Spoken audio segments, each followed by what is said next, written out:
Pivot Educational Group, and they've been doing some amazing work around the country. And Sonya, we're just so excited to have you on here with us tonight. You are the guru, the expert, the go-to person for anything around federal programming title. There's a lot of us. I know for me, I was a former principal. I didn't know all the ins and outs straight up of federal programming. And I know there's a lot of you out there who are also tuning in, who also got a lot of questions. And some of us don't know what we don't know. So we're going to start. Sonya, why don't you share with us a little bit of, just who you are, a little bit about yourself, and what has been your experience knowing that you were at the very top of Florida State federal program. You oversaw billions of dollars, educational dollars for the state of Florida.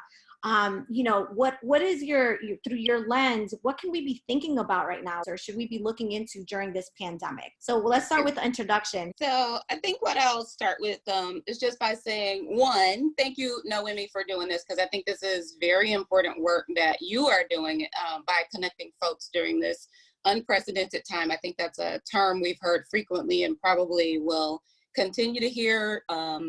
There's a lot of question about what is our new normal or when we're going to get back to normal. And I just don't think that's going to be something that we recognize immediately. So we're all going to have to retrain ourselves to know what our normal will be.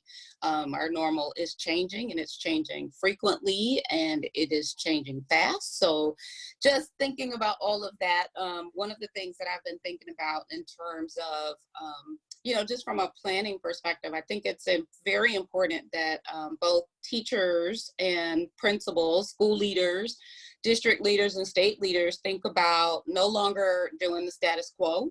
The federal government is rolling out billions and billions of additional funding to be able to support districts through this pandemic. So there's lots of opportunity to change what we've done specifically for our students from low-income families, for our migrant students, our homeless education programs. All of those students are at high risk, but when you think about some of those other populations like migrant and homeless education and our students in neglected and delinquent youth programs, those kids have so many challenges, but there are so many more opportunities available for them. And I think it's important that we start to think about moving forward, not just what we've done, but what are we going to do now that we have these additional funds available to be able to move the needle a little bit more. I think a lot of states have, kind of relaxed their state testing standards and assessments and things like that. So all of those things have been relaxed.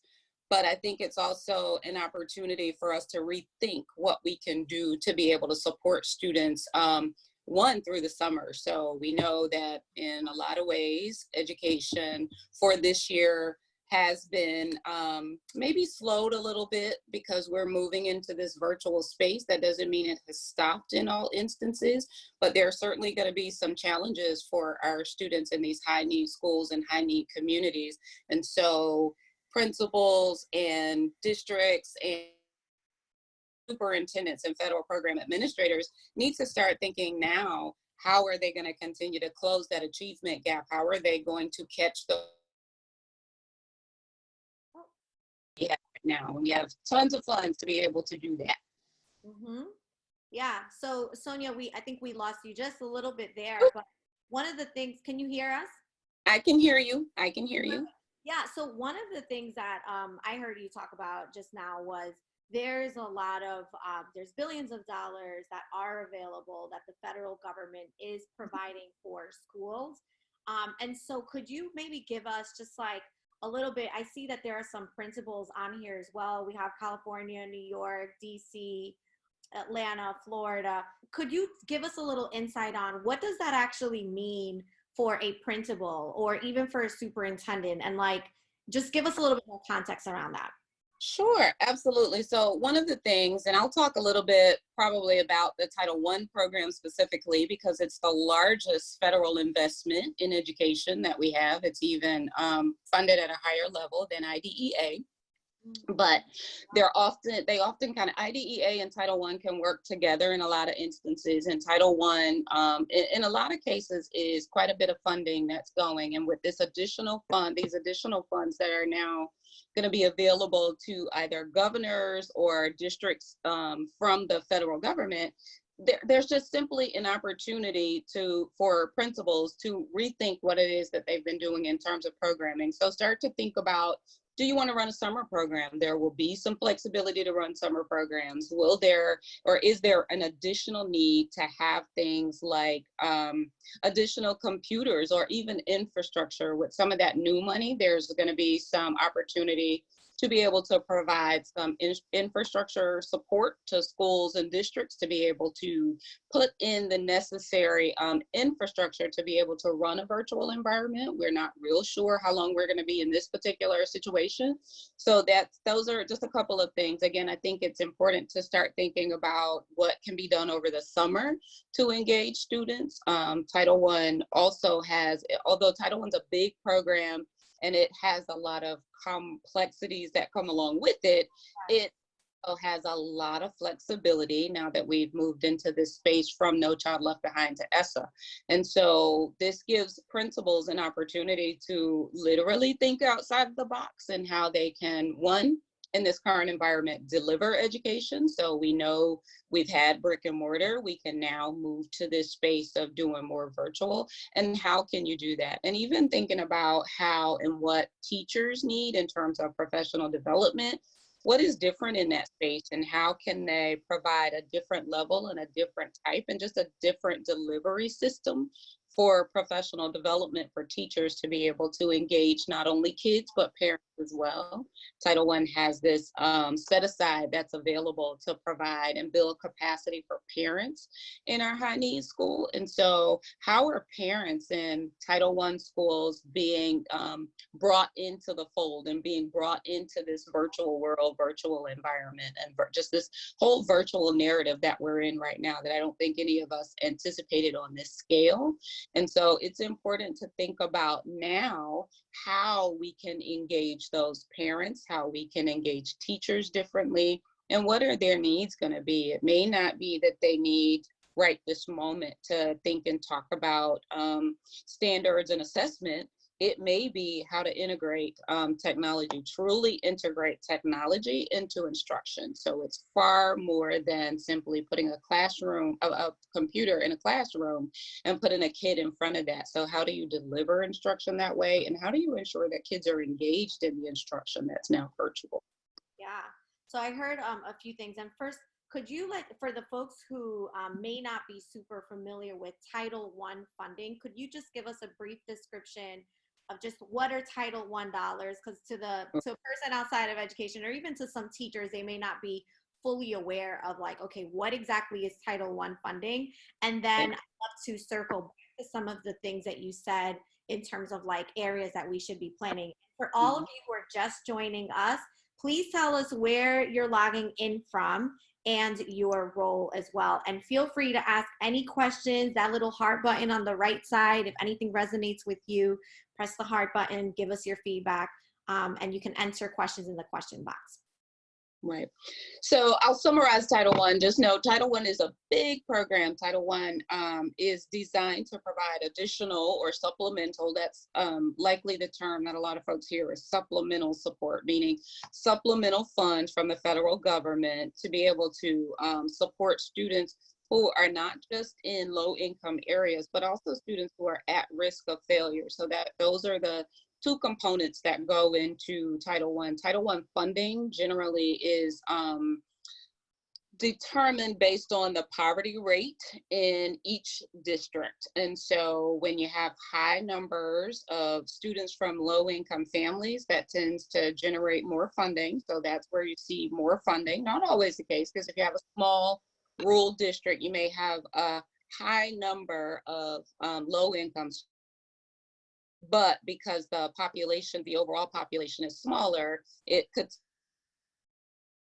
equitable calculation to get those funds. But when you get those funds, in terms of the flexibilities that are available right now, again, with this kind of space that we're in with COVID-19, I think superintendents have an opportunity to think about where the flexibilities lie and what flexibilities the U.S. Department of Education is offering right now. So there are some flexibilities that are through waivers. So you can apply for waivers that will allow principals and superintendents to be able to kind of lay aside some of the compliance related things as it relates to a Title I program. And when we talk about Title I, a lot of times what we're seeing across the country is Title I funds are being used to fund teacher salaries or provide, computers in a classroom or provide some level of professional development to teachers. But there are also other opportunities. Again, one of the ones that we pushed a lot in my capacity was the need to have summer programming for students, not just the ones that were low performing, but as a mechanism to be able to tee students up going into the next grade level. So that was a big push in our state, specifically for our migrant population, which is sometimes a quieted population in the conversation when you're talking about Title I. But Title I can serve, depending on the type of program that you're running, there are two options. You can have a more focused program, which is called a targeted assistance program, and then you can have a school-wide program, which allows the principal to serve any student through a Title I program. So that just means you have a lot more flexibility at the school level in how you spend the funds. And again, we're talking billions of dollars that are now available to be able to support school districts and states through this COVID-19, kind of pandemic where we are right now. So there's a lot of opportunity there. So a couple of questions, just to follow up there. So you talked a lot about like planning, right? Like what folks are thinking about right now? One of the biggest things is, I heard you say, is summer school. Like not just for, yes, absolutely for the students who are behind, who need the extra support, but also to build a bridge for enrichment purposes as well. I also heard you talk about technology, folks starting to think about what do we need funding for. Professional development was another point that you brought up.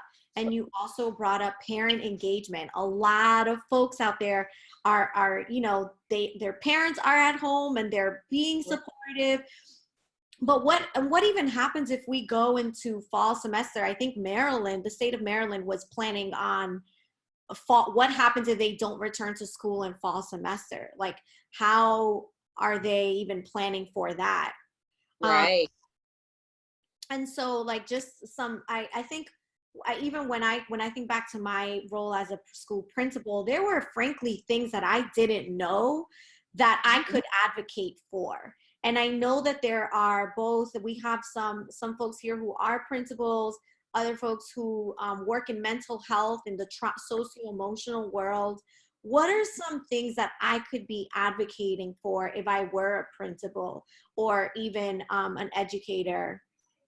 I would certainly say the first stop is always where Title I is concerned is really get to know the folks in the district office who are kind of managing those funds and managing those programs, because they have some very high level responsibility and oversight for managing those funds. But the one thing I will say to any principal at this point is really talk to your district administrators about what the rank and serve process looks like, because that's where it boils down to dollars per kid.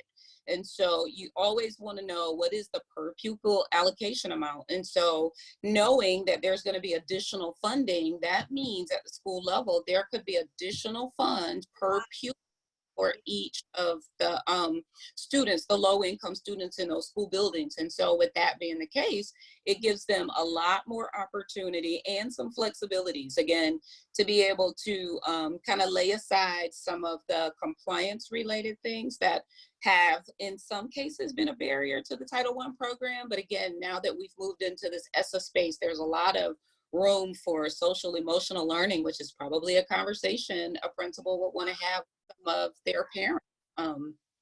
So, I mean, think about all of those. You have several funding streams. There are a lot of federal funding streams, but also it's important to know what's happening at the state level as well. So there are sometimes state level initiatives that funnel down to the school districts, and then districts have, because we are all in this together, and understanding that what is really important to all of us is ultimately student achievement outcomes. And so when we're focused on student achievement, high student achievement outcomes for all kids, then we kind of get ourselves in a situation with Title I and some of the federal funds with, oh, well, we can't do this, when that's very much not the case in most instances. There's a lot that can be done. You just got to know how to navigate and have that conversation with your district leaders to know, hey, we're going to have more funding available to us.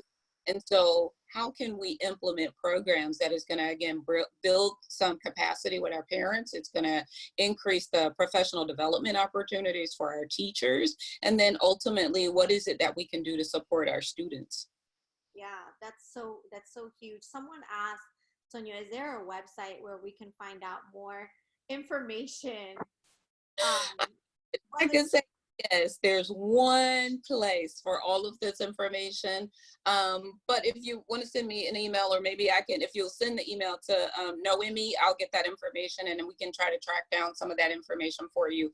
One of the things with federal programs is because there's a need to serve so many different populations of students in school buildings, the information is kind of farmed out all over the place, but I'm happy to provide some of that information, just kind of point in the right direction, or answer any additional questions after this call, if that helps. Thank you, Sonya. So just a follow-up question here. So you mentioned that there is probably a very strong potential of higher per pupil allocation. Would that be for the following school year, or would that apply to this school year right now, given all the changes that have happened? Can you speak to that a little bit? Sure.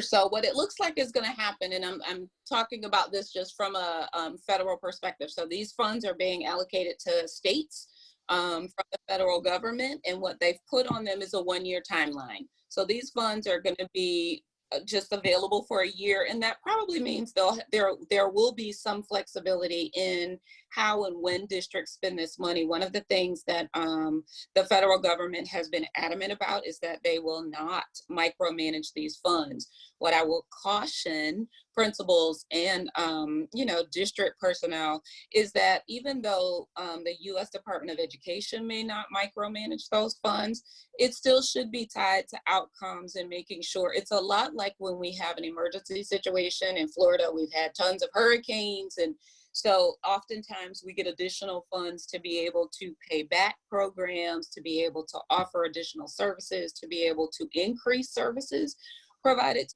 students and teachers. And so those funds will likely follow that same kind of mindset, but there's always someone who is going to be looking at those funds, like auditors or inspector generals and people like that. So I would always caution that anytime you're dealing with these federal dollars, that even though US Ed is not going to micromanage them, you certainly want to have a plan and have a written plan, and doing a needs assessment of your school so that you know what it is that your students are going to need, and then you have that funding to support what those needs are. That's a critical point for any principal dealing with any federal funds. Yeah, so I feel like what keeps coming up and what I keep hearing is like how critical it is right now, if you are a school principal, school leader in a school role, that how critical planning is right now. Like those meetings, even virtually with your team, with your school leadership team, with your teachers, engaging your parents on what the needs actually are. I think it was Dr. Mary Hempel who spoke about this last week, and the importance of having parents at the table, teachers, all stakeholders, and students at the table, speaking about needs so that we could quickly address them, creating that backwards plan. And so when we go to our districts or when we go to our state, we actually have a solid plan in place and we could advocate effectively. I think part of the problem is that sometimes we show up and we know we have a lot of needs, but it's like, where do we even start? Yeah, and I think that's an important point, is knowing and recognizing, kind of, again, where to start. And I've always said this, and I'll continue to say this: the principals always know what the needs are in the school. It's a lot of times and then how do we fund it? So I think the model has to be switched a lot of times across the nation. And I didn't mention this early on, but in my past life, working with the Florida Department of Education, I was also I guess about 6.5, 7 years, was a part of the National Title I organization. And I was the vice president and president and regional contact and work with federal program administrators around the country. And the ones who did it really, really well always started with the needs of the student, not necessarily the dollars first. Because if you have data and you know the needs of the students, they can find the funding to be able to support that need.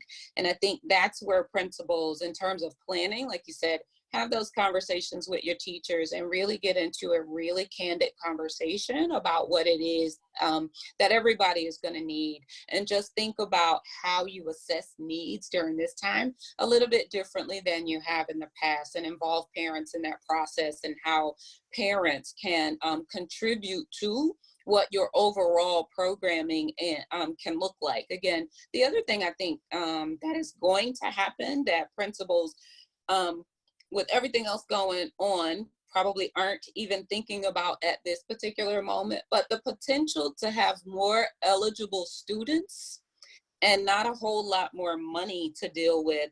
Not this year, you'll have more money this year, but it won't be based on the student population that could increase as a result of more students being eligible for programs like the SNAP program and your different meals programs. That's a very important part of the Title I program in and of itself. A lot of times that's how districts determine how much funding each school is going to get. Wow, And yeah. we have Disaster SNAP.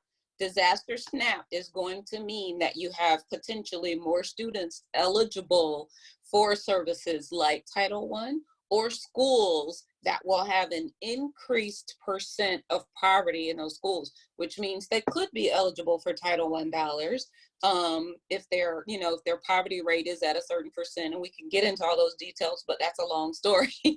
But once kind of thinking about that from a planning perspective, just think about, for 1 year, if you have 75 to 100 more eligible students, but your dollar amount is going to be set at a particular amount, how are you going to meet the needs of those students, both financially and from a program perspective? So thinking about those things and having those conversations with teachers is going to be important, to have that conversation now going into the new school year. And one other thing I would just add to that is, you probably need to think 2 years out, not just 1 year. Right. Because saying that, like, it's not even just about 1 year, but because of the way funding works, yeah. like, there's, with everything that's happening, what I'm hearing is we need to be thinking about that number, like the percentage of students, like household income, what that going down, and that, wow, I didn't even think of that. How we should be planned, knowing that that money may very well not be there, and that we need to plan 2 years out. That's huge. Yep. And so I think again, thinking about not just your Title I programs or those programs that are designed to support low income students, but what are the needs of your homeless population? That's a unique population of students. They are not always in a place where they have a home to go to, or even a spot to sit in to be able to do homework. So how are teachers and your local coordinators and liaisons supporting that particular community of kids and their families? Again, these are kids who are mobile, they are moving around, there is a lot of uncertainty. That's where your social emotional learning programs and dollars can be used to support those families. You have Title IV funding, which is another project that works in conjunction with Title I dollars, and that there is a lot of flexibility both in Title I and the Title IV program. And I forget the name of the Title IV program right off the top of my head, but that program is designed to be able to provide that health and wellness. Title IV focuses on school safety. Safety. Yeah. So emotional learning, those type of things. So when you're thinking about, think about all of your funding streams as a principal in a school building. Think about all of your funding streams and where are you going to be able to serve? Which pot of money is going to be able to serve the largest number of your students, and then kind of taper that off based on the individual needs. So if you have your state level dollars, and then you're going to get Title I can serve almost every student in the school if you're running a school-wide program. But then if you need additional supports for your migrant students and your homeless students, then you have additional funding sources that will be available to support that. Oh, wow. That's great advice. That's really good advice. So we have also a few district leaders on the call. Are there any, as we begin to wrap up, is there anything that district leaders should be thinking about right now? Like knowing that a lot of schools are closed for the remainder of the year. There's a lot of unknowns around what summer is going to look like, around what the beginning of the year, what next year is going to look like. Any advice in terms of the type of advocating they should be doing or planning for district leaders? I think they definitely should be advocating to know what projects are going to come from the state level and potentially from a district level. So you could have some states that are going to be a little bit more involved in the process of educating students, because we're having this little time where there could be a gap for those students. But I think if anything, they all need to advocate for the students who are going to need the most, and do that in such a way where not just that I'm asking for money, but I have a program or I have some way to be able to support those students. And however you're going to be able to do that, you're going to need funding to be able to do that. So start those conversations now. Again, getting that needs assessment done, being able to assess need, and that doesn't have to be as formal of a process, I think, as we've made it. That needs assessment, if it's just a Google Doc with data and information, be ready with that information to take to your district leaders to say, from the perspective, here is what it is that we are going to need, and here is what we anticipate for that funding. But be a part of that conversation and be partners with the folks in your district office, because again, they have a lot of responsibility on their shoulders to be good stewards, making sure we're all being good students of those dollars. So when they may say no sometimes, it's not no because they think it's the right thing to do, but there might be some other law or some provision that is hindering them from saying yes. But if you have data, even the U.S. Department of Education is more likely to accept good data as a way to say, yes, we will allow this, and then kind of monitor how that's being done. That's really good advice. I am so glad that you named, like sometimes this process for leaders, it can get really overwhelming. Just the thought of like, needs assessment does it have to be done a certain way? How does it have to be done? And frankly, like I know for me in my former experience as a principal, it was kind of like I would get so overwhelmed at that process. Like, wait, so how do we have to submit it? And and I'm really glad that you just named, like, you know what, a Google tool. And that I'm just really glad that you named that component.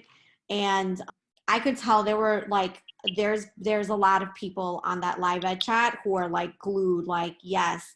And like you said, it can be an overwhelming process, but I love how you pushed us to, is there anything else as we wrap up?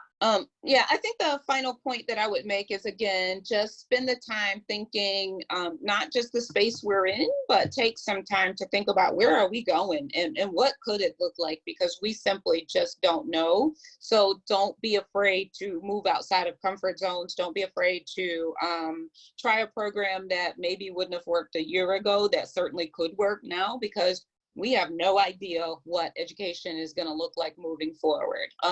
So this is an opportunity for, I think, everybody in the education world to become mavericks around what we can do and maybe what we should be doing. Now there's a lot more opportunity to get those things done.